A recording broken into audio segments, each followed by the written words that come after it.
자, 이번 시간에는 그 설명형 문제 대비해서 여기 아래 할 것들 정리할 텐데요. 앞서 이야기했던 것처럼 일단 여러분이 하시면 돼요. 다 옳은 지문으로 정리한 거니까요. 그래서 우리 시험에서 알듯이 계산 문제하고 이렇게 설명형 문제가 있을 때 계산 문제가 압도적으로 많이 나오죠. 그죠? 설명형 문제가 되게 한 8개 정도 나와요. 그죠? 8개, 8문제. 그래서 각 주제별로 그 문제가 될 수 있는 이게 하나씩 5개가 모이면 이제 한 문제가 되겠죠. 그죠? 그래서 정리해 놨으니까요. 잘 보시고 일단은 그 주제만 볼까요? 목차만. 재고자산 중요하죠. 그죠? 재고자산. 쭉 정리해 놨습니다. 그 다음에 유형자산. 그죠? 유형자산. 중요하죠. 그죠? 예. 그 다음에 무형자산. 예. 무형자산. 그리고 투자부동산. 예. 그 다음에 금융자산. 예.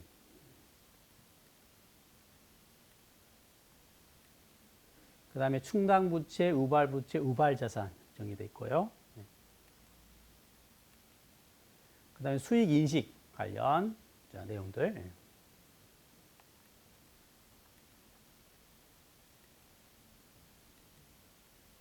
회계 변경과 오류 수정에 관한 내용. 예. 그 다음에 재무 보고를 위한 개념 체계. 자, 이게 이제 개정이 됐거든요. 그죠? 그래서 이 부분은 좀 설명을 할 겁니다. 그 다음에 마지막이,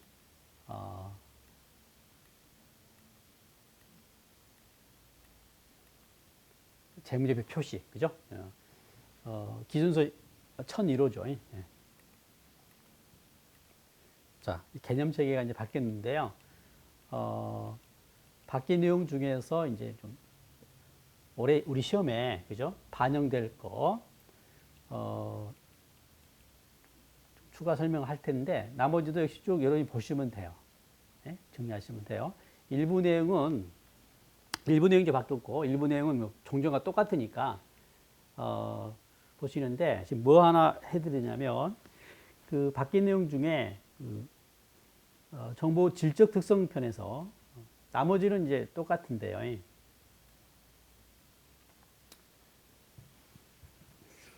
중립성과 관련해 가지고 신중성이라고 하는 개념이 들어왔어요. 신중성. 자, 이 개념 체계 내용 중에 이게 이제 바뀌었는데 중에서 이게 정보 질적 특성, 유용한 정보가 되기 위한 특성이죠, 그죠? 알듯이 이제 크게 근본적 특성하고, 그죠? 두 가지, 그 다음에 보강적 특성이 있죠. 4가지. 그죠? 그래서 뭐죠? 목적 적합성하고,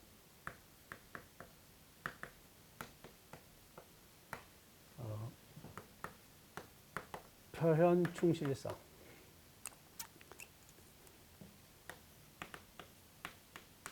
굳이 바뀌었다면 표현이요. 정도는 충실한 표현이었는데 이게 표현 충실성으로 바뀌었어요. 바뀌었다면 바뀐 건데 정도가 다를 바 없습니다. 예. 그러니까요. 정보가 유용하려면 목적 적합해하고 충실하게 표현돼야 한다는 이야기죠. 그죠? 예. 그리고 이제 보강적 특성이 4가지고 얘는 종종과 같습니다. 되게 앞자 따가지고 많이 외우고 계시죠? 비검적이라고 암기하고 계신가요? 비검적이. 그래서 뭐예요? 비교 가능성, 검증 가능성, 적시성, 이해 가능성. 앞자 따서 비검적 이렇게 대개는 이제 관리하는데요. 자, 여기서 충실하게 표현이 되려면 그죠? 하부 속성 3가지가 있죠. 그게 뭐예요? 안전성과 중립성과 그다음에 무오류죠, 그죠? 안전하고 중립적이고, 그죠? 오류가 없어야 한다 이 말 아닙니까, 그죠? 예. 여기서 이 중립성 관련해 가지고 이 중립성 관련해 가지고 바뀐 내용이 뭐냐면, 자, 여기 보시면 몇 번에 보시냐면 19번 봐, 19번. 네. 19번 보게 되면 중립성은 신중을 기함으로써 뒷받침된다. 신중성이란 개념 들어왔어요. 신중성은 불확실한 상황에서 판단할 때 주의를 기울이는 것을 말 그대로 신중하게 해라는 거잖아요. 신중성이라고 한답니다. 그러니까 요 중립적이려면 신중해야 한다는 의미니까요. 이게 신중성은, 그러니까 관계가 중립성이 목표라면 얘는 뭐야? 목표를 달성하기 위한 거죠. 수단으로, 그죠? 도움을 주는 수단으로 이해하시면 돼요. 마치 이건 뭘까 비슷하나요? 비교 가능성과 뭐가 있었죠? 예, 일관성 있어, 일관성. 비교 가능하려면 이게 목표고요. 일관성이 있어야죠. 이게 목표고, 이게 목표를 달성할 때 도움을 주는 게 일관성, 이 개념. 중립적이려면 중립적 편의가 없어야 한다잖아요. 그죠? 한쪽으로 치우침이 없어야 한다는 건데, 관련해가지고 그러려면 신중해야 한다 이 말이에요. 불확실한 상황에서 신중하게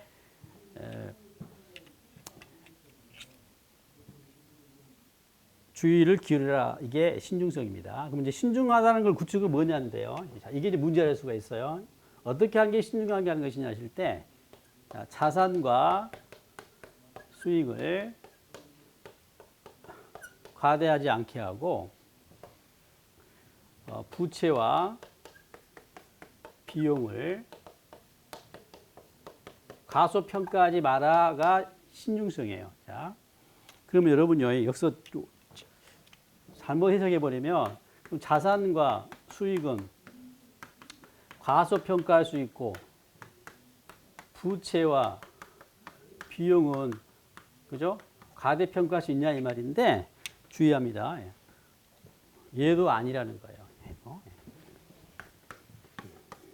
그러니까 자산 수익을 과대평가하지 않고 부채 비용을 과소평가하는 건 당연한 거고, 뭐 또요?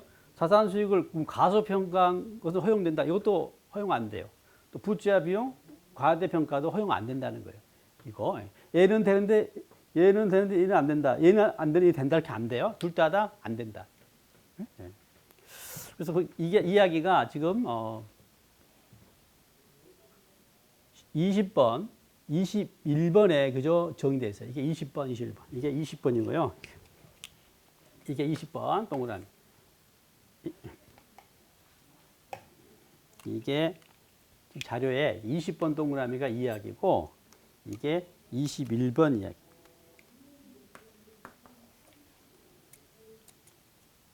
한번 읽어볼까요? 자, 20번. 19번부터 해볼까요? 중립성은 신중을 기함으로써 뒷받침된다. 그죠? 신중해야 중립성이 확보된다 이 말이요. 그리고 신중성은 불확실한 상황에서 판단할 때 주의를 기울이는 것이다. 자, 20번, 21번 볼게요. 신중을 기한다는 것은 뭐냐? 자산과 부채를 과대평가되지 않고 부채와 비용을 과소평가하지 않는 것을 의미한다. 그죠? 잘못 해석해버리면, 그러면 과소평가 하는 것도 자산가 수익을 과소평가하고 부채와 비용을 과대평가가 허용되냐? 그것도 아니라는 거예요. 21번 봐보세요. 신중을 기한다는 것은 자산이나 수익의 과소평가나 또 부채나 비용의 과대평가를 또 허용하지 않는 거니까요. 그죠? 둘 다 허용이 안 되는 거예요. 이게 신중성입니다. 주의하시고요. 그 다음에 이 개념 체계에서 나머지 좀 보시는데 주의할 게 뭐냐면, 인식 기준 쪽에서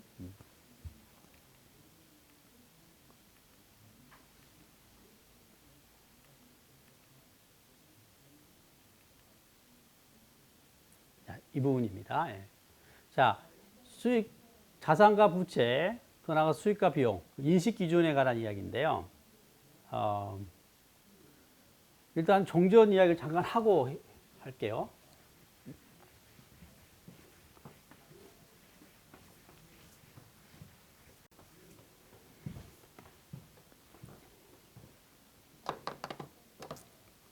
재무제표 요소 인식 기준이에요. 그죠? 인식 조건이 되겠습니다. 종전에는요, 종전권이 반영돼가지고 이렇게 문제가 틀린 지문으로 나올 수가 있기 때문에 종전권을 좀 알 필요가 있는데, 종전에 일단 그 정의를 충족해야죠. 그죠? 자산부채, 자본, 수익비용, 정의에 충족돼야 한다. 그죠? 예. 그 다음에 이게 기본이고, 추가로 이제 두 가지를 또 충족해야 하는데, 하나가 뭐였어요? 미래, 경제적 효익의 유입이나 유출 가능성이 뭐예요?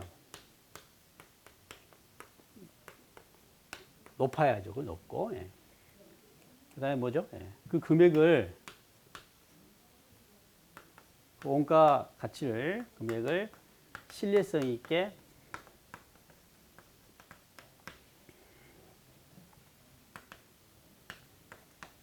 측정이 가능해야죠. 그죠? 그러면 이제 재무제표에다가, 그죠? 반영하는 거죠. 표시하는 것입니다. 이게 이제 바뀌었어, 이게.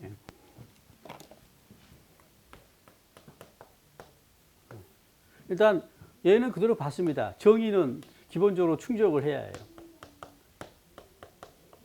자산 또는 부채 정의에 충족해야 기본이고, 그 다음에 이제 두 번째가 뭐냐면 얘가 날라갔어요. 얘가. 그리고 그냥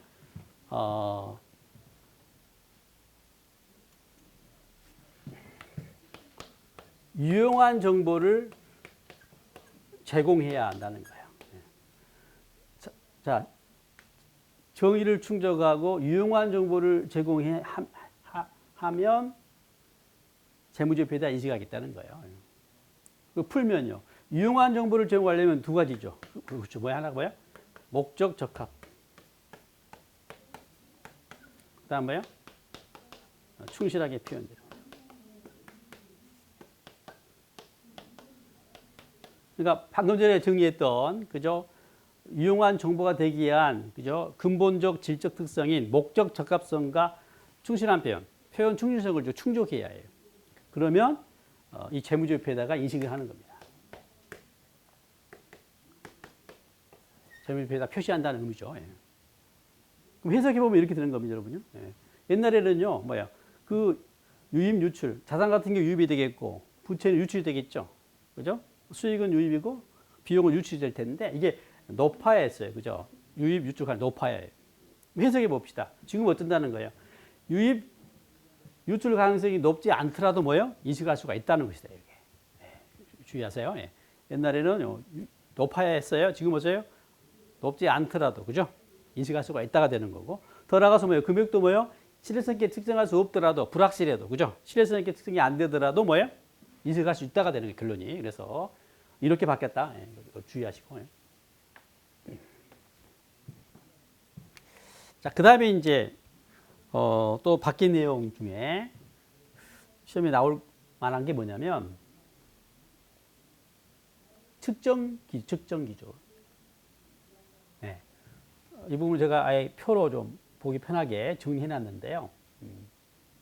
측정 기준이 옛날에는 역사적 원가, 기억나나요? 현행 원가, 또 실현 가능 가치, 부채는 이행 가치, 그다음에 현재 가치 이렇게 있었잖아요. 그죠? 이게 크게 역사적 원가, 현행 가치로 바뀌고 또 현행 가치 안에 이제 공정 가치, 사용 가치, 이행 가치, 현행 원가로 이렇게 돼 있습니다. 이거 정리한 거거든요, 이게. 자, 이 부분은 또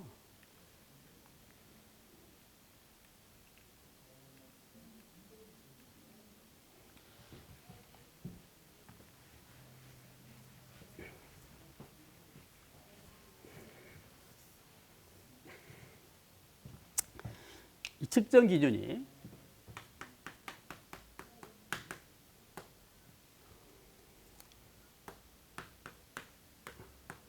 총존에는 역사적 원가, 그다음에 현행 원가, 실현 가능 가치,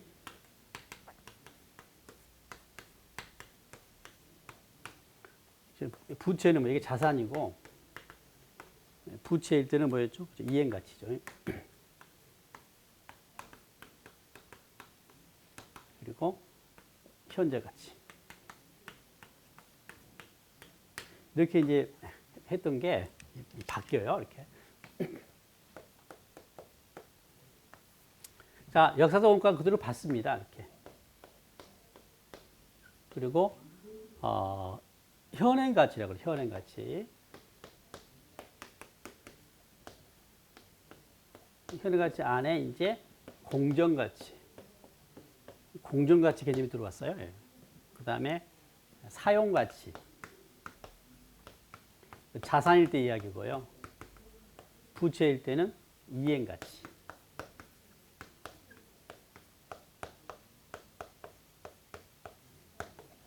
그 다음에 현행원가.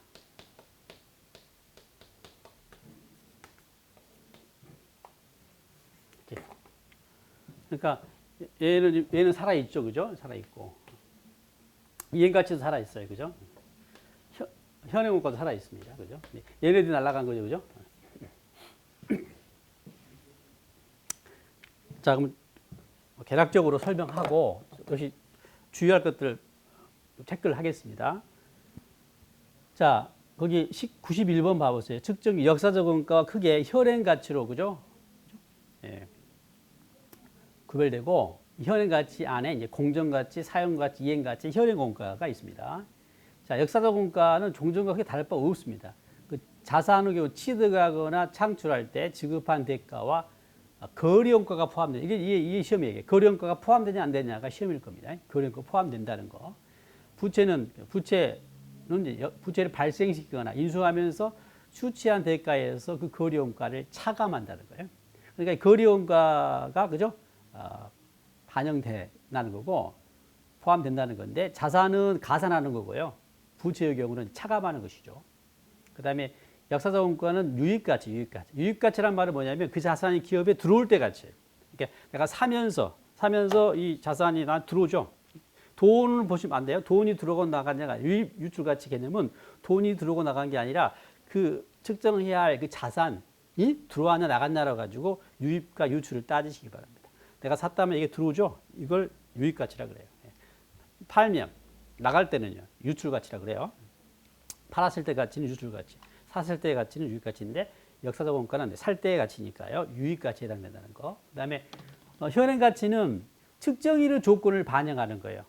측정일. 그러니까 그 측정 시점에서 그 변동이 있게 되면 이후에 그 변동을 반영하는 것이죠. 역사적 원가는 그 취득할 때 금액이니까 따로 조건을 반영할 여지가 없는 거고요. 자, 이 현행가치에 해당하는 것들이 뭐가 있냐면 공정가치, 사용가치, 이행가치, 현행원가가 있다면 얘네들은 뭔가 볼까요? 자, 공정가치입니다. 공정가치는 특정일 때 조건을 반영할 텐데요. 시장 참여자 사이의 정상거래에서 자산을 매도할 때 받거나 부채를 이전할 때 지급할 가격입니다. 핵심은 자산을 팔 때. 자산을 팔 때입니다. 살 때가 아니에요. 이거 매수를 고치면 안 돼요. 팔 때니. 유입의 유출이 당연히 유출 가치가 되겠죠. 그리고 시장에서 그죠 참여자 사이 정상 거래이기 때문에 이건 시장 참여자 관점을 반영한 겁니다. 객관적인 그죠 측정치입니다. 그다음에 구체적으로 직접 측정하냐, 간접적으로 측정하냐인데 둘 다 가능합니다. 일부는 직접 시장에서 그죠?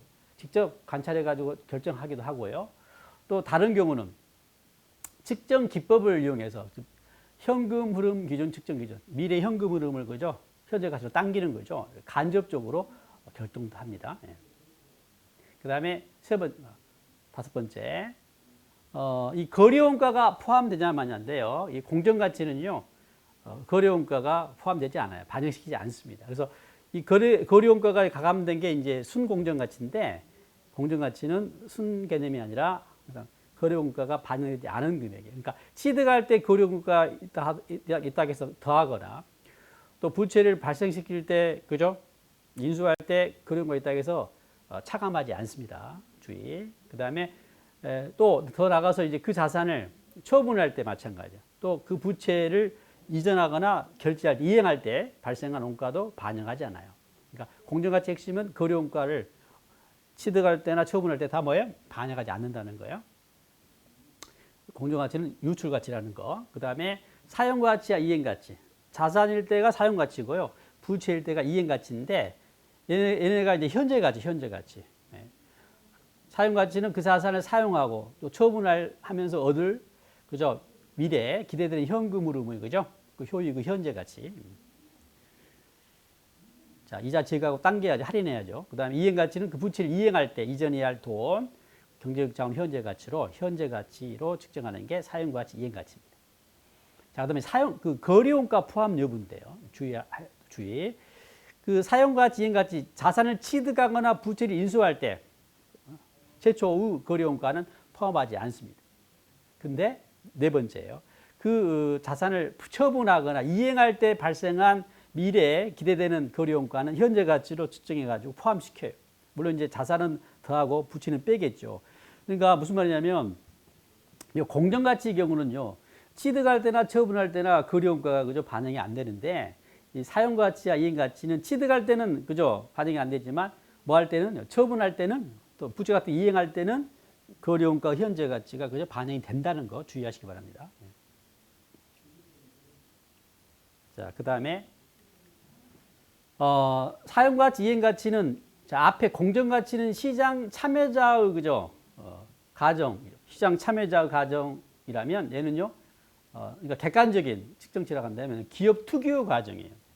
그러니까 기업에 따라서 그 사용가치가 다를 수가 있다는 거죠. 그러니까 시장에서 만약에 시장은 공정가치가 100원이라 하더라도 뭐 기계가 있어요, 기계가. 시장 공정가치가 100원이야. 근데 그 기계를 통해서 사용하면서 미래 효익을 얼마 얻냐는 그 기업의 능력에 따라 달라지겠죠. 그죠? 그러니까 기업 특유 가치다. 기업 특유 가정을 반영해서 결정된다는 이야기. 그리고 6번 사용가치와 이행가치는요. 직접 관측할 수가 없어요. 그래서 항상 미래 현금 흐름의 현재 가치로 미래 현금 기준 측정 기법으로 결정합니다. 이 말은 앞서 공정가치는 뭐라 그랬어요? 공정가치는 직접 관측해가지고 시장에서 결정할 수도 있고 뭐예요? 또 다른 경우는 뭐예요? 간접적으로 현금 흐름 기준 측정 기준으로 측정할 수가 있거든요. 공정가치는 둘 다 인정이 돼요. 직접도 가능하고 간접도 가능한데 사용가치, 이행가치는 뭐만? 직접 관측은 안 되고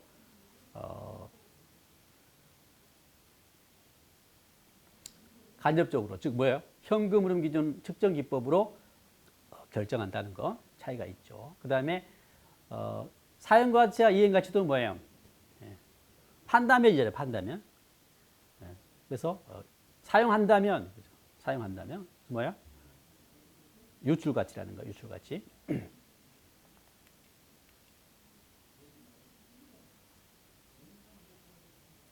자산을 사용하면서 처분하면서 개념이니까 이 자산이 나가잖아요. 그래서 유출가치라는 거. 자, 그 다음에 이제 현행원가. 현행원가. 그 측정일 현재, 측정일 조건을 반영해가지고, 동등한 자산을 취득할 때 지급할 대가로 측정하고요. 거래원가 포함합니다. 예? 지금 이 자산을 산다면 얼마 주고 사지 하면서 그때 거래원가가, 그죠? 발생한다면 그 거래원가를 포함해서 결정이 돼요. 그러니까 취득원가와 다를 바 없죠. 그 다음에 부채도 마찬가지예요. 그 측정일 현재 동등한 부채에 대해 수취할 수 있는 대가에서 그날에 발생한 거래원가가 있다면 차감해서 결정을 합니다. 그 다음에 현행과 역시 뭐예요? 지금 산다면이잖아요. 지금 현재 산다면. 역사적으로 최초에 취득할 때라면 지금 현재 산다면 그 측정일 현재 측정일의 조건을 반영해서 지금 현재 산다면이니까 얘도 뭐예요? 유익가치. 역사적 원가와 마찬가지 유익가치라는 거. 그 다음에 현행원가는 그 취득하거나 부채를 발생시킬 시장의 가격을 반영하는 시장의 가격을 반영합니다. 시장. 그 다음에 현행원가와 역사적 원가 차이. 현행원가는 역시 현행가치 일종이니까요. 측정일의 조건을 반영한 겁니다. 그러니까 연에 내가 살 때 이게 만약에 10,000원에 샀는데 취득할 때 역사원가요. 근데 지금 현재 이걸 산다면이잖아요. 이 시점에서 그죠 시장 상황을 반영해서 시장 가격을 그죠 반영해서 측정하기 때문에 말 그대로 측정일 조건을 반영한다 이 말이죠. 역사적 원가는 그 반영할 여지가 없는 것이고요. 예. 자, 이게 이제 바뀐 내용으로 시험에서 이제 문제가 되는 것들이 뭐겠어요? 지금 제가 진하게 그죠 표시했고 그다음에 이제 이렇게 기울여 가지고 표시했잖아요. 이 부분이 나올 거예요. 그러니까 이를테면 유입 가치냐 유출 가치냐 거래 원가가 포함되냐 마냐 그죠? 특정일 조건을 반영하냐 마냐 그죠? 등등을 이렇게 물어볼 겁니다. 그래서 이것들을 주의하고 정리하시면 되겠습니다. 예. 방금 했던 거 한번 좀 한번 정리해드리면 이렇게 될 것 같아요. 예. 자, 일단 거래원가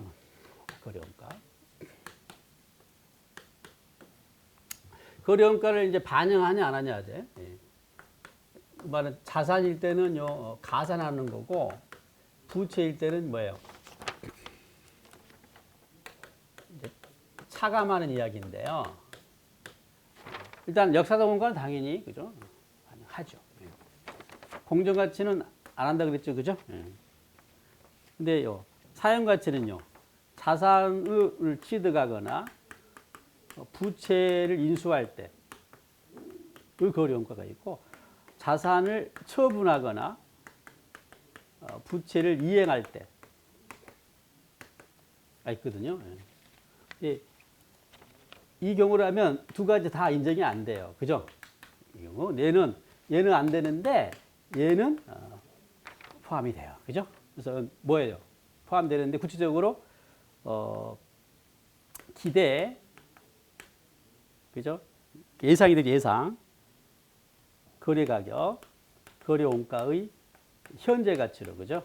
현재 가치로 측정해서 그죠? 포함시킨다는 거. 예. 반영한다는 거 주의 이 부분. 그 다음에 당연히 현행 원가 포함이 되죠. 그죠?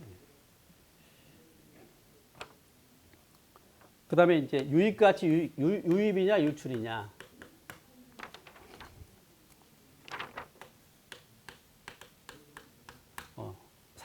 샀을 때니까 이게 유입이고.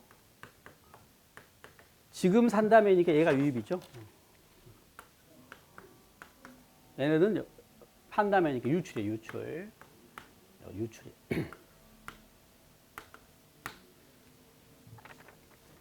자, 그 다음에 이제,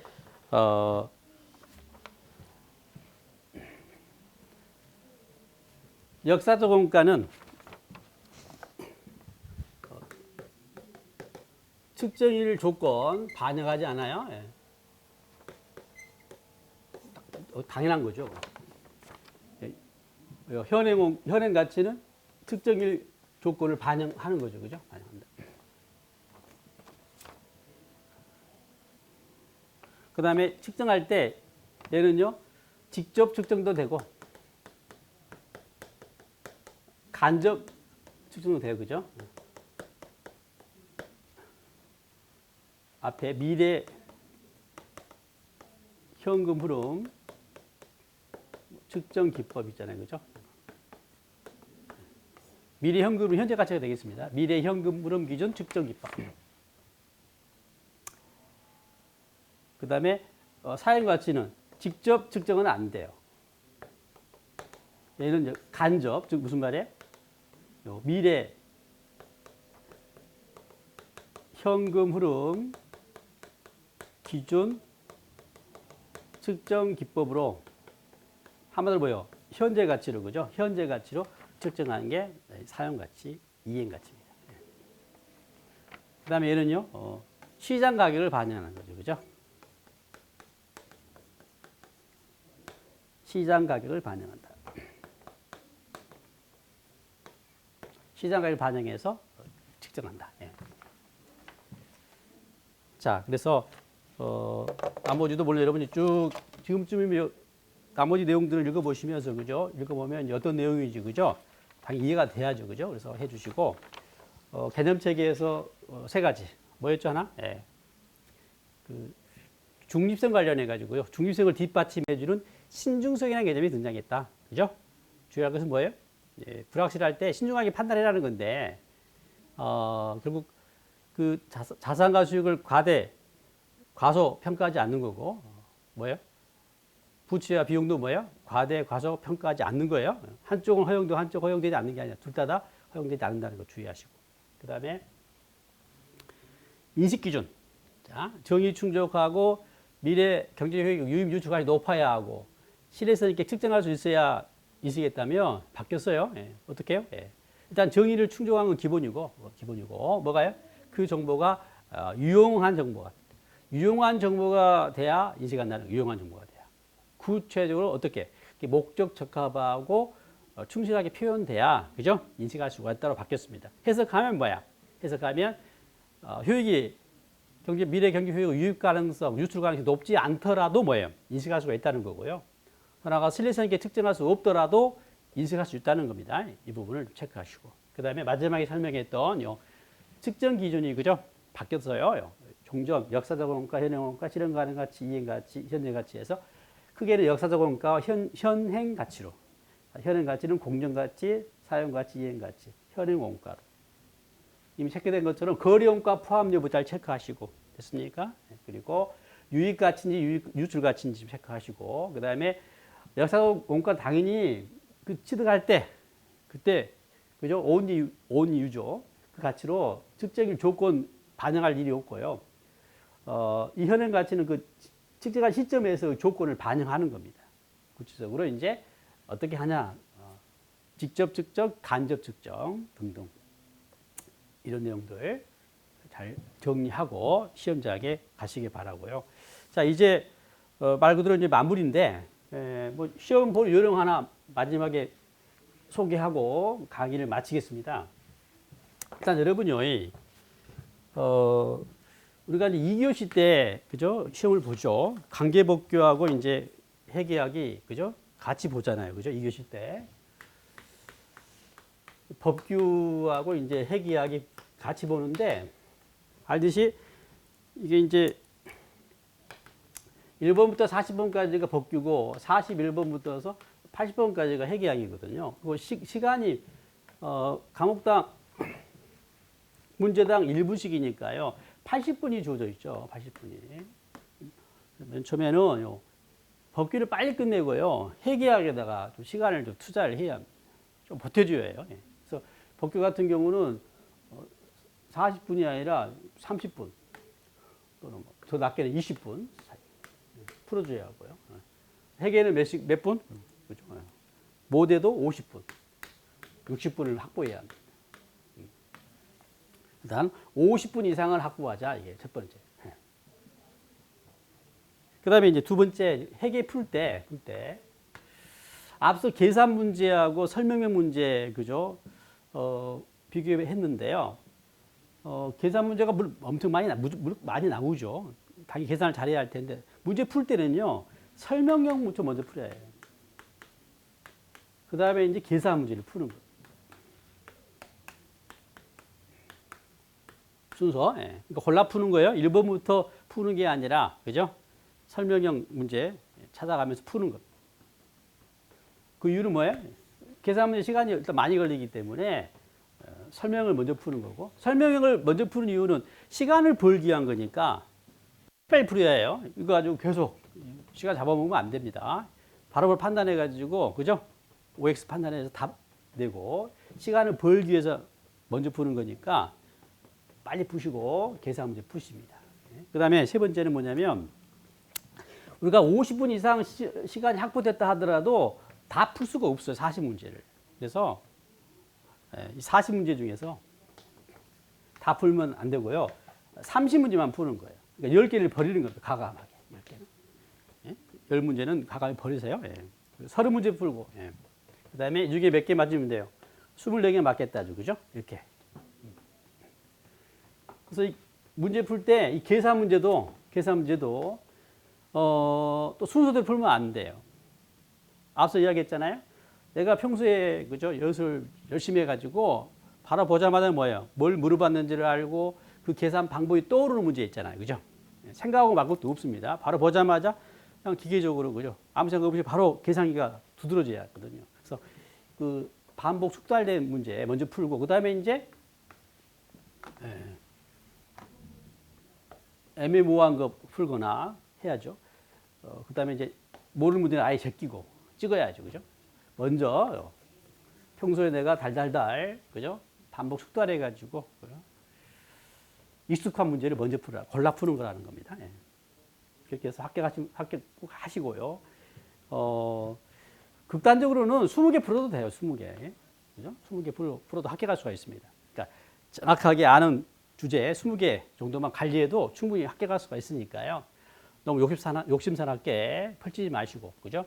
자꾸 줄여서 내가 20개 정도 주제는 우리가 지금 몇 개 했나요? 39개, 아마 40, 그죠? 50개 가까이 주제 공부했잖아요. 중에서 한 20개 정도, 그죠? 달달달 하겠다라고 마음 먹고 그거 나오면 받겠다. 그거 안 나오면 찍어서 받겠다 생각하시고, 그죠? 시험에 임하시기 바랍니다. 예. 자, 남은 시간 또 열심히 하셔가지고, 그죠? 시험에 꼭 합격하시기 바랍니다. 그동안 고생하셨습니다. 예.